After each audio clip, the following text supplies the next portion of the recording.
Et bonjour, c'est Nicolas de Immobilier Compagnie. Aujourd'hui, on va jouer au jeu de plus ou moins de 50 000 € avec cette magnifique maison. Et avant d'aller visiter, je ne suis pas tout seul. Seb, de Road to Millionnaire.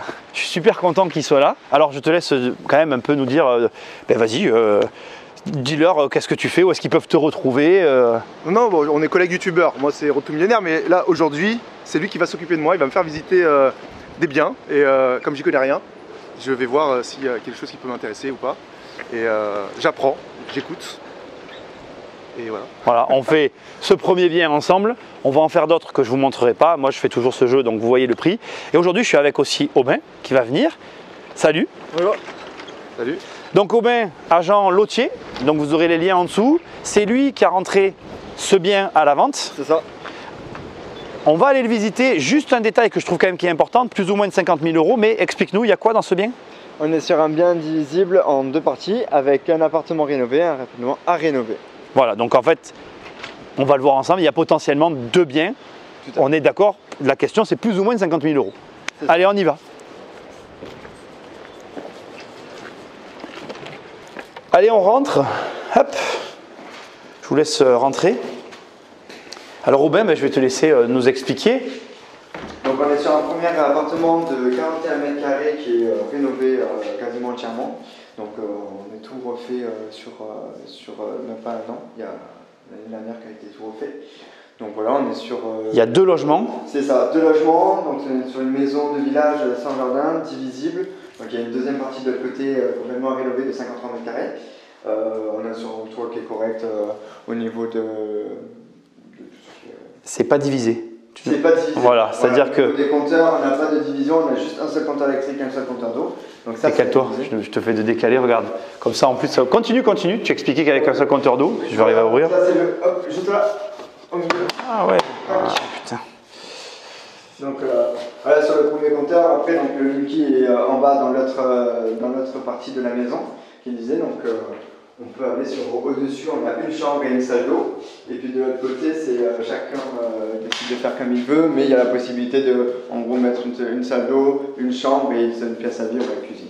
Voilà. Donc là, on a une seule maison qui est coupable en deux, qui n'est pas déclarée en deux logements. C'est ça, tout à fait. Mais qu'on peut après demander. On peut facilement diviser parce qu'il y a deux entrées vraiment distinctes de la maison, de chaque côté de la maison. Seb, c'est ta première visite? Oui. Tu nous donneras ton avis à la fin. On va faire le tour. Donc ici, donc on va faire dans l'ordre. On va faire le logement qui est quasiment fini et le logement qui est à finir ensuite. Donc là, c'est la pièce à vivre. Pièce à vivre, salon, on va dire, parce qu'il y a tout ce qui est niveau télé qui est de ce côté-ci. Et après, on passe du côté donc cuisine. Donc à faire, bien sûr, la cuisine est apposée, mais il y a toutes les arrivées qui sont ici. J'y vais direct. Bon, on avait fait un premier pré-tour parce que je veux quand même le montrer. J'en profite. Il y a des, comme on l'a vu tout à l'heure avec Aubin, il y a des bonnes et des mauvaises choses. Donc, je vais commencer par la mauvaise et finir par la bonne. Là, il y a une clarinette et là, il y a la cuisine. Donc, si jamais vous avez des problèmes de plomberie, évitez de mettre vos clarinettes ici. Parce que du coup, comme on pose les meubles cuisine, donc on peut toujours imaginer qu'il y a un meuble sous évier qui sera quelque part par là. Une double vasque, donc avec une ouverture, garder le fond accessible. Mais bon, le plombier va devoir se baisser. Ça fait de la complication pour rien. Et ce qu'il y a de bon, par contre, c'est ça. C'est avec toi, Jérôme, qu'on en avait parlé la dernière fois que... Ah non, c'est sur un dossier. En fait, alors ça, je vais vous expliquer. Ça, c'est bien aussi. Donc là, vous avez une trappe qui donne accès à la salle de bain. Et ça, on n'y pense pas assez, mais parfois, il y a des fuites d'eau. Là, la maison, c'est plancher bois, c'est ça. Et quand tu as des planchers bois et que tu as de l'eau qui coule sur le bois, l'eau, elle attaque le bois et il faut pouvoir y accéder. Ça, c'est très malin, il faut penser à le faire. Rapidement. Ouais, c'est une très très bonne chose. Donc voilà. Autre élément intéressant aussi. On a un regard au total égout, au cas où si... Je ne sais pas si tu connais, il existe en fait des systèmes de carreaux que tu peux enlever en fait. Donc c'est bien qu'il ait fait ça. Bon, ça, c'est le truc, je ne sais pas si tu es au courant, Seb, en fait, quand tes trucs sont bouchés, il faut que tu aies des accès pour déboucher. Tout ça, pour le locatif, c'est vachement important parce que quand tu as des problèmes, le but, c'est que les interventions des problèmes, après à toi en tant que propriétaire, donc là, entre guillemets, je parle pour Seb, ça lui coûte le moins cher possible, ça te coûte le moins cher, ça nous coûte le moins cher possible parce qu'on investit tous. Et donc, le but, c'est que tu aies cet accès. Le mec, il vient, il met, il débouche de là. Donc, où que soit le bouchon, il y a accès. Et là, derrière, il y a le regard du tout à l'égout de la mairie, quoi, en fait. Et ça, c'est aussi une bonne chose. Par contre, Bon ben voilà, le faites pas dépasser. D'abord, il y a des odeurs. Non, là, il y a la bouteille pour odeurs, mais Ouais, normalement, c'est voilà. qui mettent un bouchon. Ouais, mais normalement, tu as des carreaux que Mais tu c'est peux. ça. Tu as des carreaux exprès que tu peux soit enlever plus facilement. Et là, je sais pas, on l'a pas vu à l'extérieur, mais là, tu as des ouvertures. Et ça, c'est pareil. N'ayez pas peur de demander à la mairie des demandes de réouverture. Ça n'implique rien et généralement, ils ne vous le refusent pas 90%. Si vous le refusez, c'est que vraiment. En fait, quand l'ouverture elle est déjà existante, vous avez le droit de la refaire. Et là, regardez, tu le vois, Seb, tu rentres, c'est sombre. Il manque des fenêtres, ouais. Ouais. Tu rentres, c'est le premier truc que tu te dis, tu es déçu parce que tu te dis merde. Il y aurait une fenêtre, moi personnellement, ça changerait tout pour moi. Ah oui, il pourrait y avoir Là, une une grosse amélioration pour un truc qu'il a le droit de faire et que vous avez le droit de demander facilement. Allez, on continue. On va passer à l'étage. Donc l'escalier refait, bien évidemment. Bon, c'était pas évident, mais c'est refait.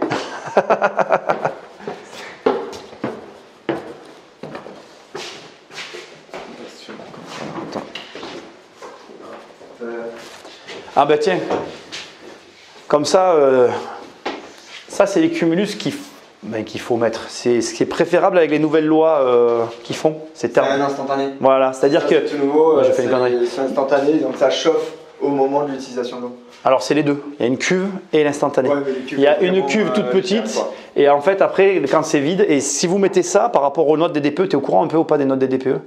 Donc aujourd'hui tu sais que selon voilà. Et en fait si tu mets des cumulus comme ça, tu auras une meilleure note qu'un cumulus basique quand tu vois des ballons et tu sais qu'il faut le changer en fait. Parce qu'en fait là si tu veux tu chauffes beaucoup moins d'eau et dès qu'il n'y a plus d'eau dans la cuve, elle chauffe l'eau qui arrive et donc ça règle le problème de la consommation. Et même des bacs en bas. Mais là j'ai rien, D'accès. là j'ai rien à dire. Voilà, facile d'accès. C'est bien d'y avoir pensé, ça c'est bien, C'est tu ça. vois, voilà, c'est certain. Facile d'accès. Et par contre là, ah bah si il a mis la rambarde. Il y a la rambarde qui est là, la fenêtre. Par contre, c'est vrai qu'il a changé les fenêtres, pas partout, non si? Si, sur cette partie-là, si. Tout est changé de cette partie-là. Sur cette partie-là, tout est en PVC double vitrage. Mais elle n'est pas à la hauteur, c'est 1,20 m. C'est mes hanches Ça, normalement. ouais, je pense que ça c'est l'ancien. Elles sont pas aux normes. Il faudrait qu'ils mettent une barre là aussi. Ouais. Ça, faites attention aussi à ça. C'est 1,20 s'il y a un enfant qui tombe, c'est pour toi. Et là, tu manges la maison. Hein. Cet été, on a loué un Airbnb à côté de Nice. Et il n'y avait pas de rambarde. C'est-à-dire que les fenêtres, elles étaient comme ça, il n'y avait rien. Airbnb, ah, mais très bien ce que tu dis. Airbnb commercial. C'est la particularité. C'est-à-dire que là, en fait, bon, je vais parler un peu en chinois, mais là, sur la location classique, c'est les baux de 89, tu as des obligations. Le Airbnb, c'est du commerce. Bon, ils sont en train de tout changer. Hein. Donc, tu es obligé de le mettre parce que c'est la sécurité. Mais selon comment c'est exploité, malheureusement, il y a des cas où ça peut passer. Quoi. Mais tu as raison. Il faut y faire attention. Et malheureusement, Airbnb, s'il tombe, à mon avis, c'est pour lui. Hein. Bon, et le miroir, le lumineux. Ouais, lumineux, tapis au centre. Et c'est c'est le petit kiff de l'ancien propriétaire. Et donc on est sur une salle de bain de un peu plus de 6 mètres carrés. C'est confortable. Et j'ai pas vu les branchements pour la machine à laver. Les branchements pour la machine à laver, effectivement, parce qu'ils ne sont pas là et ils sont, je pense, que donc il n'y a pas de la machine à laver le linge. Ouais, il n'y a pas de machine, enfin en tout cas il n'y a pas d'accès direct. Ou alors c'est dans la cuisine qu'il a prévu de les mettre au-dessus des... Donc là il finit pas la chambre. La chambre n'est pas finie au niveau du sol, c'est à finir à l'achat. Donc lui ne le finira pas, il voulait le penser, mais sachant qu'il y a quand même beaucoup à faire, le mieux pour moi c'est d'être un sol flotté. Je vous rappelle juste que vous n'avez toujours pas la réponse, mais à votre avis, donc plus ou moins de 50 000 €. Et là, on n'a vu qu'un des deux logements à ce prix-là, on est d'accord. On va voir le deuxième maintenant. Donc là, à ce prix-là, je répète, mais ça, c'est pas terminé. La porte, elle va là. La porte, c'est la porte qui va. Et les murs, il fait rien, il a plaqué partout sauf là. Enfin, il a plaqué que ici. Ouais, il a plaqué que là, et là, il plaque rien sur le torchis, il le garde comme ça. Voilà, lui, il a pas plaqué. Alors, c'est possible. On est sur 30, un peu plus de 30 mètres. En niveau hauteur sur plafond et on est sur une chambre de 14 mètres carrés. Voilà. On va voir la partie avec travaux, Seb. C'est ta partie préférée. Ah oui, il a ciré le... Allez. Comme ça. Ouf.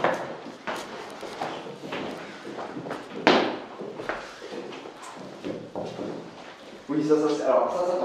Ça peut tomber. Ça, c'est pas porteur. De ce côté-ci. T'es sûr que c'est pas porteur? Il n'y a que ça, là. Il y a une poutre. là, mais après le mur, cette partie-là, on peut l'enlever. Mais là, ce plancher, et ça, là, et non, ça c'est la cage d'escalier qu'on voit de l'autre côté, qui peut totalement tomber. Ah oui, d'accord. C'est ça en fait. Donc ça peut, c'est un gros bloc qu'on peut enlever pour aérer un peu l'espace, quoi. Qui peut vraiment. T'as des notions de travaux ou pas du tout? Pas du tout. J'ai refait une fois moi-même les sols. J'ai poncé avec une machine que j'ai loué, une machine ponceuse. Oui. Mais là, par exemple, tu prends un logement comme ça, tu te dirais que tu commencerais par quoi?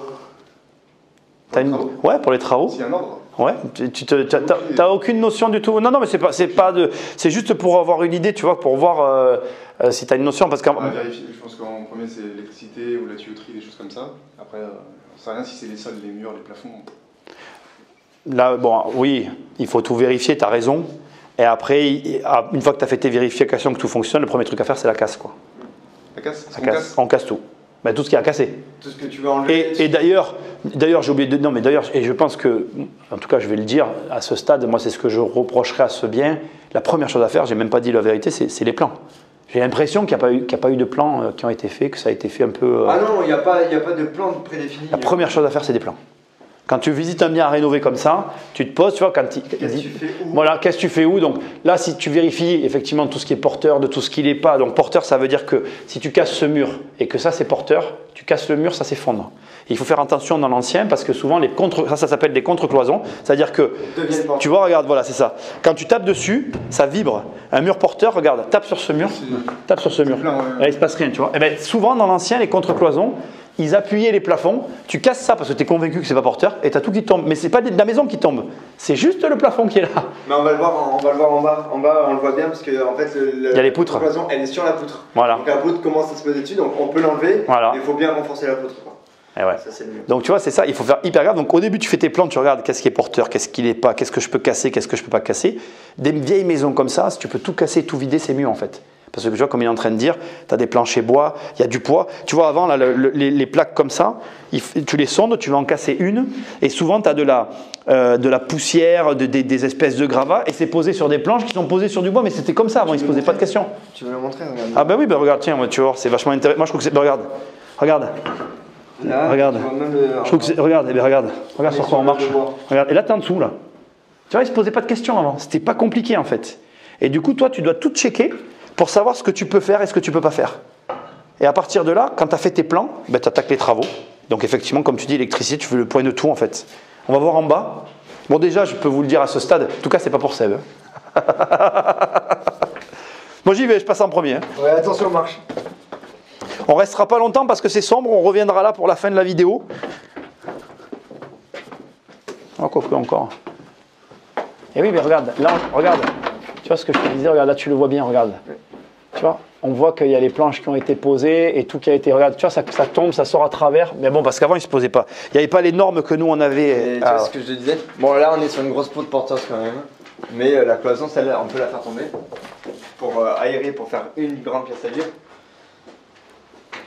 Ah ouais. Et là, tu as le compteur électrique. Alors, tu vois, je me permets de te le dire, on l'a vu là-haut, comme ça, il le voit aussi. Tu vois, ici, il y a donc... 2 rangées. Ici, tu ferais quoi, un P2 aussi? Ah ouais. Et ouais. Donc tu vois, regarde, là il y a 2 rangées. Là-bas sur le tableau, il a fait qu'une seule rangée. Hein. Ouais. Et normalement, il en aurait fallu 2. Et moi, je préfère, hein, mais non, bon, mais après. Bon, ça, c'est des détails, mais en fait, tu as des rangées avec des différentiels. Donc ça veut dire que quand tu as un problème dans ton logement, imaginons tu es dans ton salon, comme on parlait dans la voiture, ton grille-pain qui fait sauter ton salon. Tu fais péter ton différentiel, donc c'est ça. Ça fait sauter toute ta ligne d'électrique. Du coup, tu répares ton problème, tu remets en place et tout le reste de ta maison, elle continue à fonctionner. Quand on dit que c'est des pseudo-règles, quand tu vas avoir 2 chambres, un séjour, c'est bien de commencer à avoir 3 rangées. Quand tu as un P2, tu vas avoir 2 rangées. Quand tu as un studio, tu peux avoir qu'une seule rangée, il n'y a qu'un espace à vivre. Une rangée par chambre, par pièce. Par zone, on va dire par zone. Tu vois, on met les 2 chambres d'un côté, on va mettre les 2 chambres sur cette rangée par exemple. Ici, on va mettre le séjour et puis après, si tu as un cellier et trucs, tu vas mettre une autre zone. Tu vois, comme ça, tu peux isoler ta maison électriquement. Par exemple, ce qui saute le plus, c'est tout ce qui est dans la cuisine. Donc la cuisine, c'est bien d'avoir une rangée. Donc là-bas, tu vois, c'est un P2, il y a quand même les chambres et la salle de bain en haut, le séjour en bas, une seule rangée. Moi, j'aurais fait l'étage du haut sur une rangée, l'étage du bas sur la deuxième. J'ai un problème, je peux... Tu vois, je peux... C'est là où... Mais bon, après, c'est de la réno. Voilà, et après là, donc juste que tu saches aussi, tu vois, par exemple là quand tu fais les DPE, alors tu le sais pas, Seb, mais moi je suis plutôt contre les DPE, et je vais t'expliquer pourquoi ici, ça c'est moi perso. Hein. Donc tu vois, les poutres là, elles sont plaquées. Donc là-dessous, regarde, tu le vois là-bas derrière, il y a du bois là-bas, tu vois. Donc sous chacune des poutres qu'il y a là, que tu vois qui sont fermées, elles sont plaquées. Donc ça veut dire que là, s'il y a les poutres qui sont abîmées, tu ne peux pas le voir, c'est une pochette surprise. Ouais, c'est là où. Donc on te fait faire des DPE, mais ces zones-là, elles ne sont pas contrôlées. Alors certains vont dire, oui, tu n'as qu'à sonder et les contrôler, mais en vrai, c'est quand tu casses que tu découvres, quoi. Et donc là, tu vois, ça fait partie des raisons pour lesquelles j'ai dit tout à l'heure que ce n'était pas pour toi. C'est parce qu'au vu du volume des travaux et trop de risques pour toi, tu ne peux pas commencer avec autant de risques. Quand tu commences, il faut minimiser tes risques, optimiser ta position. Bon, on va terminer la vidéo ici parce que finalement on se voit. Alors, tu nous dis le prix de cette maison, parce que moi j'aime bien jouer à ce jeu dans ces vidéos. Donc on est au prix affiché à 55 000 € frais d'agence inclus. Pour les deux, hein. Voilà, pour les deux, pour tout le bâtiment. Pour tout le bâtiment. Pour tout, la totalité. Et on est sur une estimation travaux. On dit l'estimation de travaux. Ah oui, bien sûr, vas-y, vas-y. Une estimation de travaux de 50 000 € pour toute la partie à rénover et de finir toute la partie de la côté. Sachant que bien sûr, deux choses, il y a deux possibilités, on en parlait tout à l'heure, avec ce petit vent agréable, n'est-ce pas? Première possibilité, tu fais toi les travaux, dans ces cas-là, le coût est bien moins élevé. Deuxième possibilité qui n'est pas négligeable, c'est qu'en fait, tu fais les travaux avec des artisans, mais du coup, tu as un avantage fiscal. C'est quoi que tu avais calculé la renta hors travaux, hors avantages fiscaux? Hors avantages fiscaux, on est à peu près à 7,5 de renta. 7,5. Voilà. Question, parce que ça aurait été pour Seb ou pour moi, etc. Négociable ou pas négociable? Négociable. Plus ou moins de 50 000 € avec la négo, t'en penses quoi? Non mais on n'est pas en négo. On peut descendre en dessous de 50 000 €. On peut descendre. On peut y arriver. On peut. Vous aurez les liens en dessous. Vous allez sur Lotier Immobilier. C'était Aubin avec Seb. Nous, on va continuer les visites et la vidéo va s'arrêter là. Merci Seb d'être venu. Merci. Sur la chaîne.